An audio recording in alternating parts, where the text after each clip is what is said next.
All right, welcome everyone again to another installment of The Way It Is. I'm your host, Luca Enolfato, broker with Remax Service First Realty here in Kingston. And I always love having guests, and I dare say that this might be the pinnacle of the podcast to date. We are fortunate to have our mayor, Bryan Paterson. Welcome, Mayor. Well, thanks. It's great to be here. Looking forward to the chat today. Now, when I was emailing your staff back and forth, you prefer informal or formal? Is it okay if I refer to you as Bryan? Is that informal is great. It's funny actually. Whenever I go to different events and meetings in the community, we'll often get that question back to the office about, what's the title or how should I be referred to? And yeah, my answer is always that my preference is just Bryan. Bryan works for me. All right. Well, Bryan, it is. So just before we start, though, I went on to your profile, and for those that may not be aware, so you were elected as the 96th mayor of Kingston in 2014. You were first city councillor in the Trillium district in 2010. And then the one tidbit that I didn't know, actually, which came up in the last podcast, because I had the fellow Tim Cunningham, known as the coach here in Kingston, and he kind of made a comment and alluded to it, that you actually have both your master's and PhD in economics and teach at RMC. That's right. I'm an economist by trade. And I still do teach at RMC on a part-time basis, and I actually really enjoy it. It's fabulous. I actually will usually get the first year students in at RMC, and many of them have never taken economics before, and so my job is to introduce them to that world. And the interesting thing about economics is that the interest in economics always peaks when things are going off the rails. So it's funny. Nobody really cares about economics as long as everything's going well, and it's easy to find a job and the economy's growing. But man, oh man, you want to talk about the craziness of the last year and the pandemic. I don't think I've ever had as many students and as many interested questions from my students over the last year as I have. It's really it's an unprecedented time with no roadmap, and there's lots of really interesting discussions going on in the discipline right now. That's for sure. Well, in my first year of university, my major was economics, and no offense, I changed it pretty quickly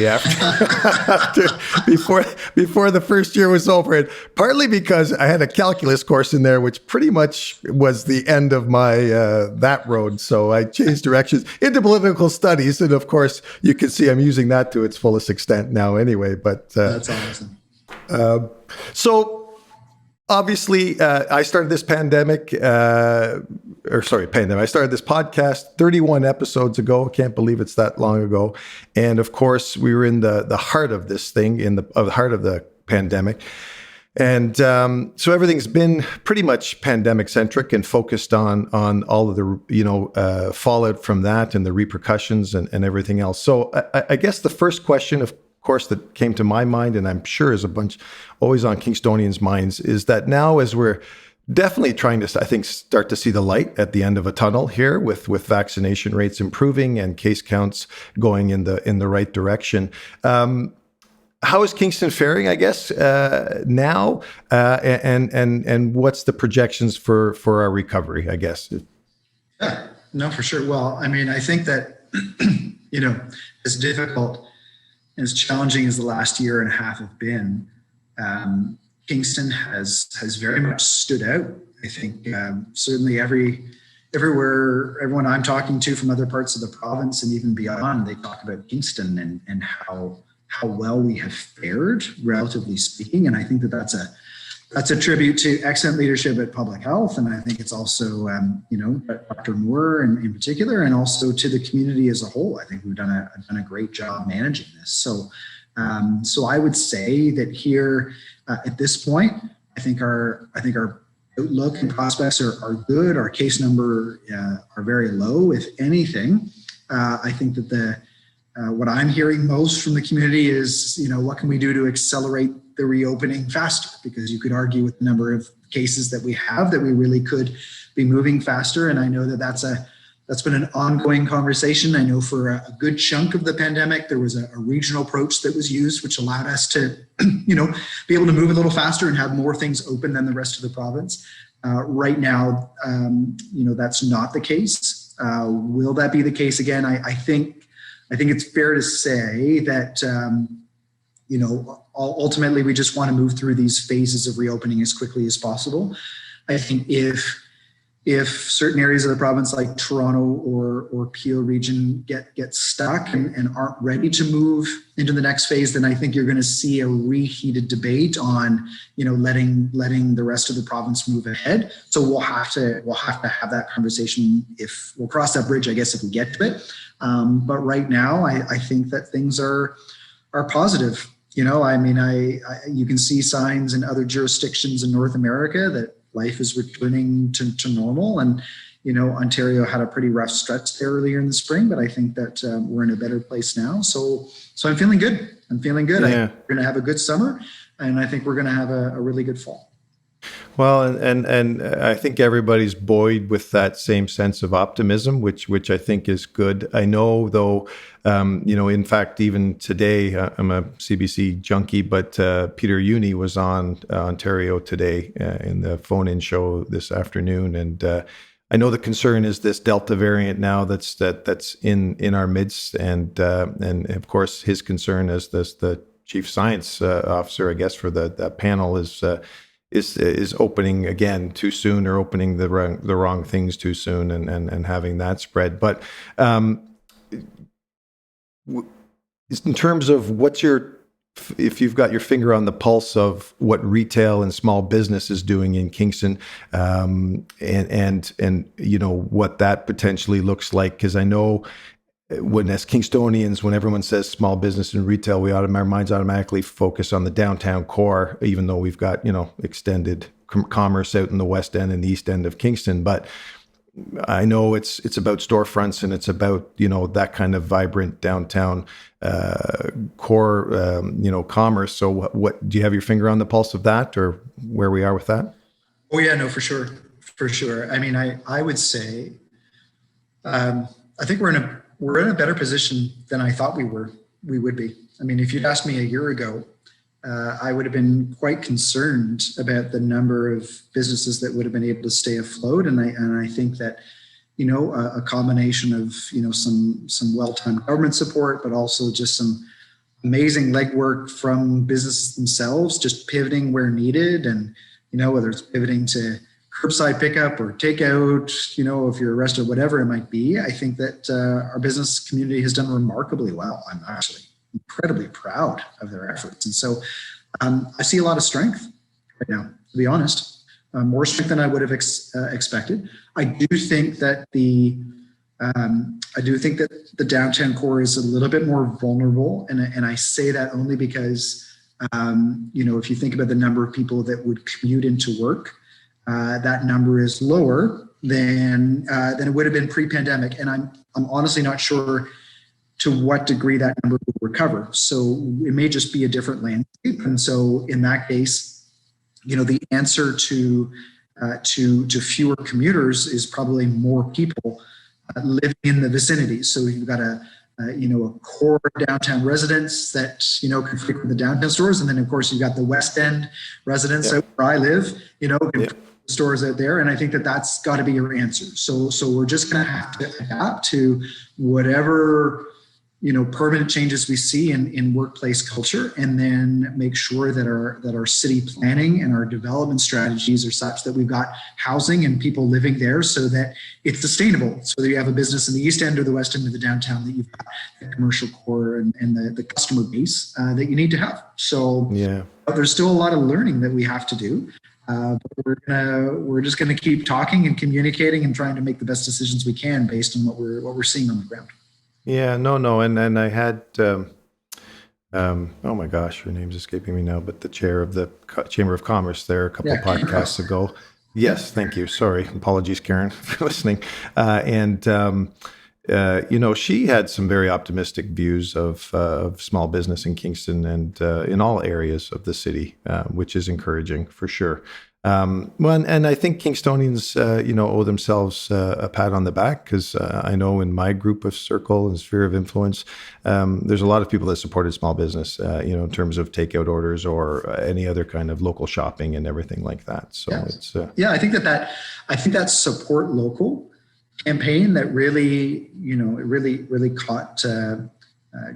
Built up steam during the pandemic is just a way to keep businesses alive effectively. I think that's one of those legacy pieces that I could see continuing after the pandemic. Is basically you form new habits, and you're more likely to kind of turn to that small local business rather than a big box or some other larger chain. So I think if anything, I think that's a positive to take out of that. So if we train ourselves to support local businesses, then I'm certainly hopeful that momentum and that will continue for many years to come. Yeah, agreed. And so you, a good segue now, because you touched on it just in your comments before, is housing, of course, and this is a real estate podcast, and I do talk about real estate related matters from time to time. And so I know you've got your mayor's task force on housing. Let me ask you about that then. So in terms of its inception, what initiatives are being planned, implemented? Where are you at with that? Yeah, well, I mean, definitely, I think if I was to summarize what the outcomes of the task force on housing were, it's that there's no silver bullet. There's no just one thing to do. It really has to be a multifaceted approach, doing a number of different things in a number of different areas, because housing is it's so important and it's very complex, and there's just a number of things that we need to think about. So it goes from everything from unlocking new parcels of land in the city, because quite frankly, at the rate that we're going, we will run out of land to build housing if we're not thinking ahead. So it's everything from that piece to like your creative ideas to unlock new housing, whether that's more secondary suites and making it easier for people to put in an extra apartment unit into their home, the tiny homes, right? So some people are just, there's a draw to more minimalist, living, and it's more affordable, right? Which speaks to a larger fraction of the community that I'm concerned about, that are being priced out of the housing market as a whole, to everything from other creative ways to reduce the red tape and the regulations and allow more creative options for housing. So, an example that we're seeing in the core is more wood frame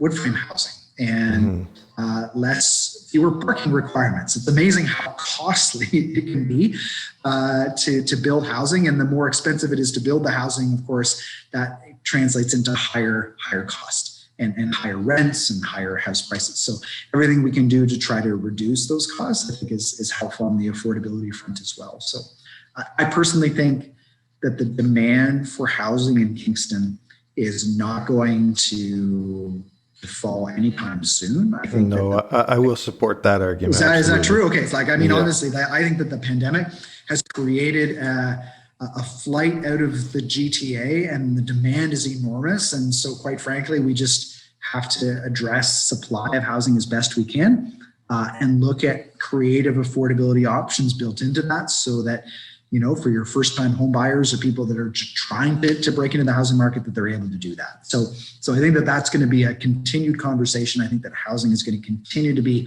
one of the top issues in our city for a number of years to come. And the nice thing is that, there are other communities that have grappled with this. And so I'm regularly comparing notes and saying, what is it we need to do? What do we need to implement locally? And then what are the conversations we have to have at a provincial and federal level to help to address some of these affordability issues that we know are very real right now. Yes, no, and as timely as it is, I was on a webinar this morning hosted by MPAC, the Municipal Assessment Corporation, and so they had economist for the Canadian Real Estate Association speak, and then a fellow from Toronto who was the Toronto Real Estate Board sort of researcher and economist in terms of the trends and everything else. And I can assure you that the supply trend, or the shortage of supply trend, is an ongoing thing. It's if anything, it's going to get worse before it gets better. And certainly the comments were made echoing exactly what you just said, where I think municipal governments, provincial governments, federal governments are going to have to take a more outside the box look at housing in terms of what the bricks and sticks look like, in terms of maybe adapting commercial centers now, right? That may be sitting empty because tenants have, after post-COVID may not exist anymore. Things like that, right? It's a more creative, outside the box look at what housing really needs to be defined as anymore, right? So absolutely. I think we need to make sure that we're as flexible as possible, because sometimes our city planning and regulations can be kind of stuck in an old way of doing things. And so we want to make sure that we're cutting edge, and then we're giving that opportunity to be creative. Now, some of that is building code stuff at a provincial level, and so we're having those conversations as well. But I think that there's lots of great ideas and strategies out there. And so, my vision of this city has always been that we are well placed to be, a center for piloting new ideas and for innovation, and innovation in housing is critical. So whatever we need to do on that front, we're gonna continue to push it forward. Well, and just to stay on this topic for just one more moment here, but I know definitely, having done this for 33 years, the areas of Kingston, the neighborhoods of Kingston have changed a lot, and given pricing now and the exponential price of homes, or the significant rise of homes now in the Kingston area, that neighborhoods that and I always say to people, there's no bad areas in Kingston. It's preferred areas in Kingston.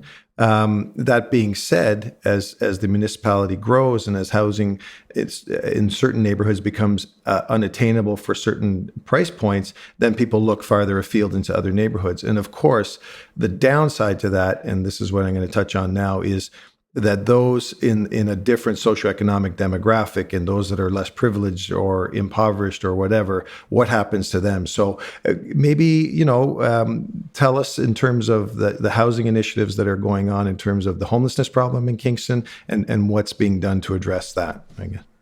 No, there's no question that's talking about creativity and approaches, that there's a lot of work to be done in that space for sure. And, that's always my biggest concern, that, as house prices rise, and if they rise quickly, there's too many people that suddenly are priced out of the housing market. And then what do you do? Right. And so we've seen, and are seeing some of the effects of that. So I think that's where, there's a combination of things. So I think one is, again, exploring, creative options for example, tiny homes. We have actually got a project that we're working on called Homes for Heroes, which is actually, small homes for homeless veterans. And we're looking at being able to move forward with that project. That would be located somewhere in the property next to Providence Care Hospital, just off of East Street. That's something that the government's really interested in as well. We've also got, in addition to, obviously promoting, more secondary suites and tiny homes, also some other projects for affordable housing. And when I say affordable housing, I mean where there's some level of subsidy from the government. So whether it's to 80% of what market rent would be, or 60%, or to rent geared to income, which is basically where people pay what they're able to pay. And so that's the project that we're looking at. There's a property that we purchased a number of years ago on Princess Street, just up from the Kingston Center. It's across from the Food Basics and the Best Western Hotel. And that's an area where it's right on a transit route. I think it's right in the center of the city. I think that would be great. So we've actually applied to the federal government for several $1 million in funding to be able to get construction underway for that.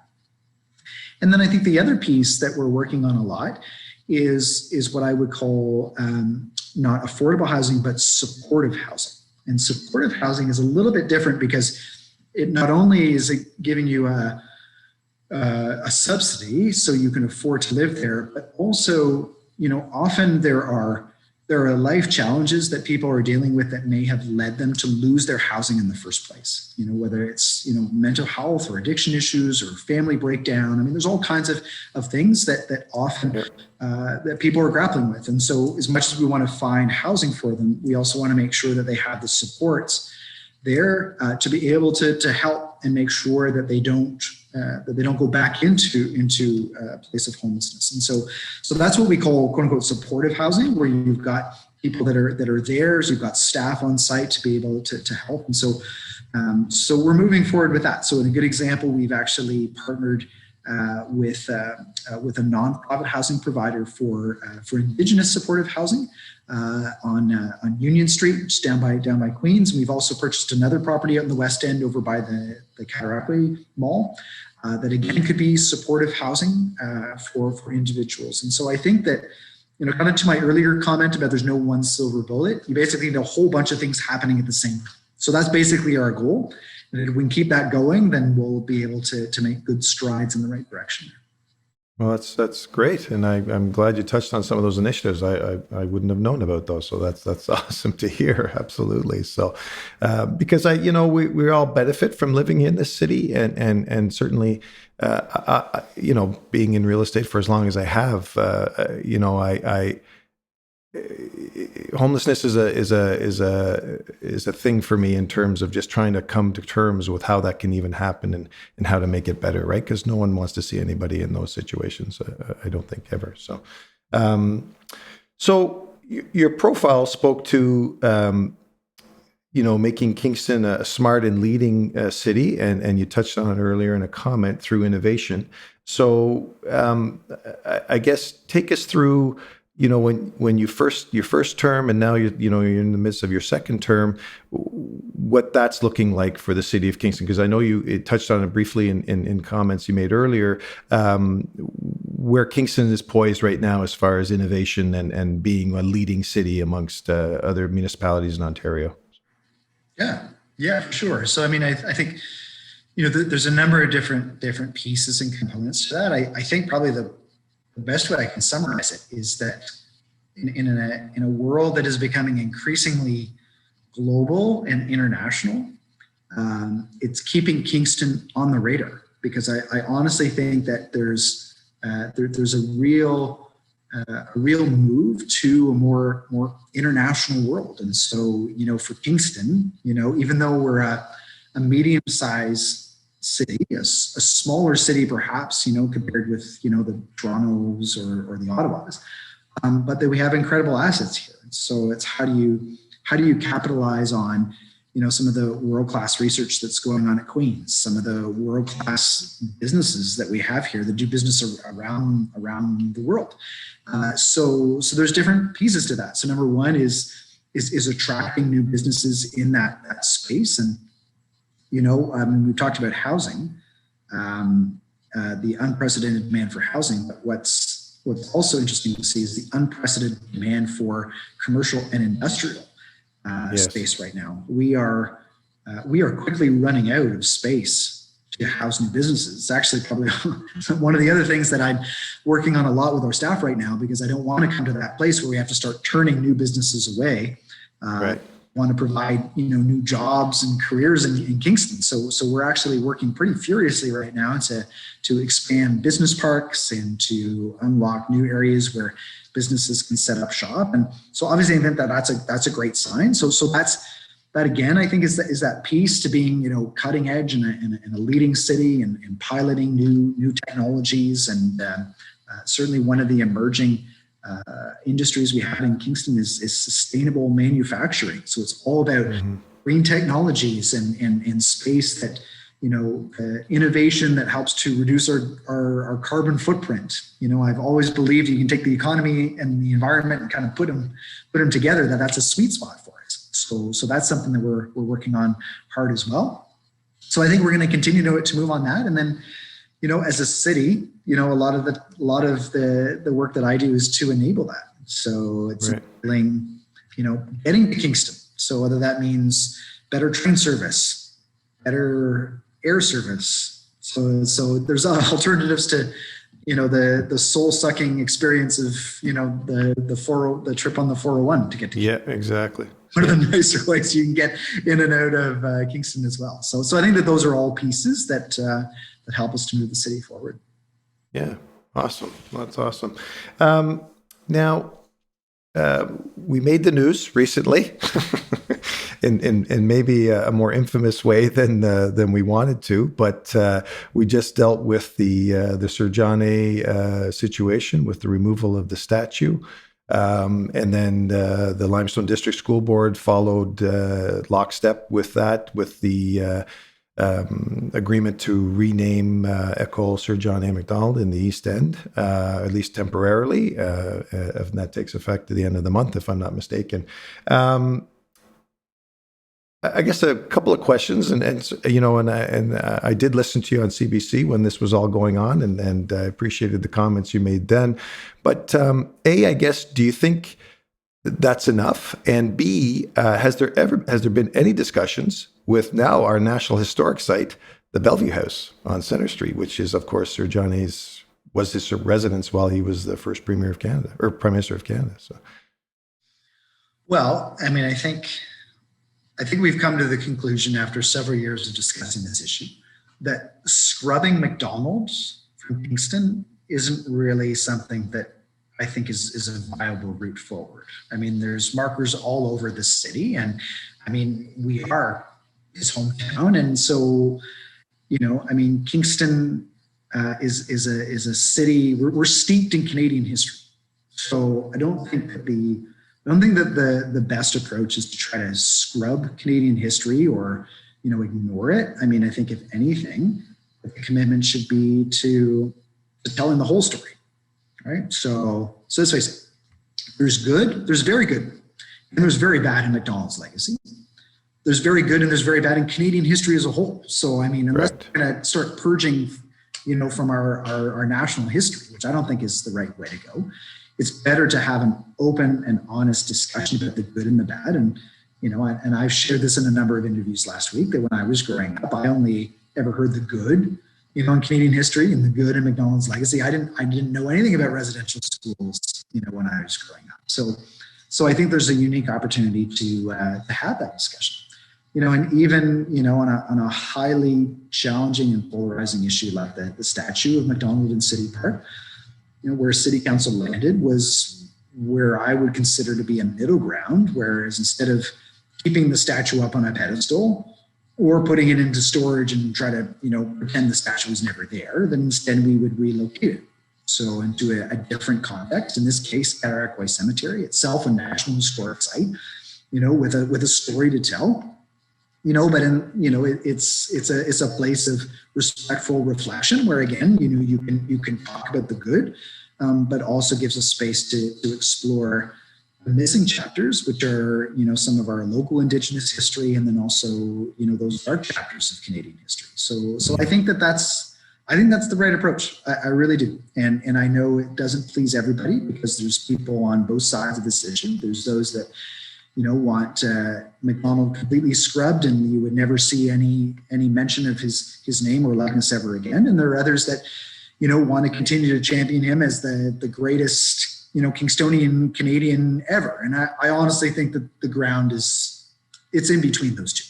And so I honestly think that that's the approach that we should be continuing to take. And that's honestly, when I'm hearing from most people in the community, there's the space that they want. We want to take that route of education and talking about both sides. Well, and I guess just from an immediate knee-jerk observation, and I certainly don't want to make this politicized by any stretch whatsoever. It just was a topical talking point, given it just recently happened, and so it almost begged the questions. But as you say, if we scrub those from our history books, then there's not those reminders of what the worst could be, right? I mean, and there's stark examples of that in the world history too, right? So without mentioning obvious names. So I mean, sometimes maybe it's not a bad thing to have them still there to as reminders of what not to do or what could have happened or not shouldn't happen. So, well, thank you for touching on that. I appreciate that. So I'd love to have you on for the 3 hours and stuff and ask you everything, but I'm going to be respectful, A, of your time, and B, of my listeners' time too. And because I'm sure no one wants to listen to my voice for very long, but you're in your second term now. I'm going to put you on the spot. Are you thinking of running for a third? And in saying that, do you feel you've accomplished what you initially set out to do? And what are the areas that you think you still need to improve on? I mean, it's a great question. It's a question I'm starting to get a lot now. And to be honest, my honest answer is I'm not sure. I haven't made a decision one way or the other. I think that the pandemic has certainly been a big piece that was not foreseen, that has certainly caused us to change course a bit. So certainly, I'm pleased with some of the things that we've been able to do over the last number of years, whether it's, get the third crossing constructed, whether it's, some downtown development, and we now have a new development at the former Capitol Theater that's going to go ahead, and we've got some other exciting things happening in that space, and great work on the waterfront, and being able to unlock some more public access and the beauty of this natural asset that we have. Of course, on the housing front and the climate change front, there's a lot of things going on, and I think, to be honest, I'm very focused right now on both the economic and the social recovery of the community. So, what does it look like to bring our tourism and hospitality sector back online, and if anything, build on that? Because we had record years for tourism and hospitality up until the pandemic. So how do we recover that, and how do we continue to build on that? What other investments can we make to make it that much stronger? So I think there's that piece, and then also on the social piece, obviously understanding that a lot of people have been through a really tough time, and I think that I have concerns about the mental health challenges of many in our community and what our children been through over the last year and a half. So I think that there's a lot of important work yet to be done that's ahead of us. So I will tell you this, Luca.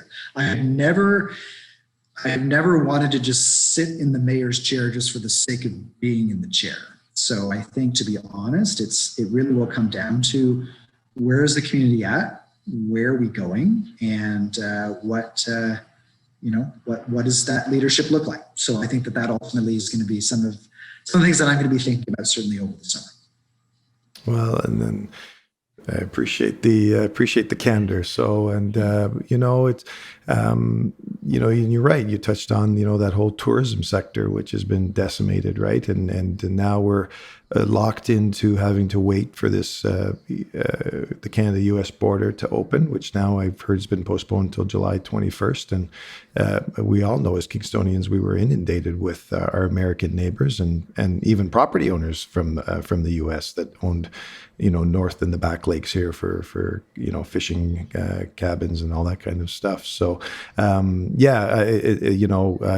applaud you for the efforts that are happening, and I obviously everyone's encouraging for that to come back in full force, and it's only going to help our community and help everything about it. So, well, listen, I want to say thank you so much for taking the time. I'm very appreciative of it, and I wish you all the best in moving forward, regardless of what the future holds. And I'm thankful that you're there, and from at least my perspective, you sound like a very good voice of reason at City Council. So I'm optimistic about that. So. Well, thanks. I appreciate it. It's been fun. It's been good to chat. There's lots of things to talk about in the community. I'm sure you'll have no shortage of material for your podcast. But certainly look forward to chatting again in the future for sure. All right. Well, take care, Bryan. Thank you. Thank you.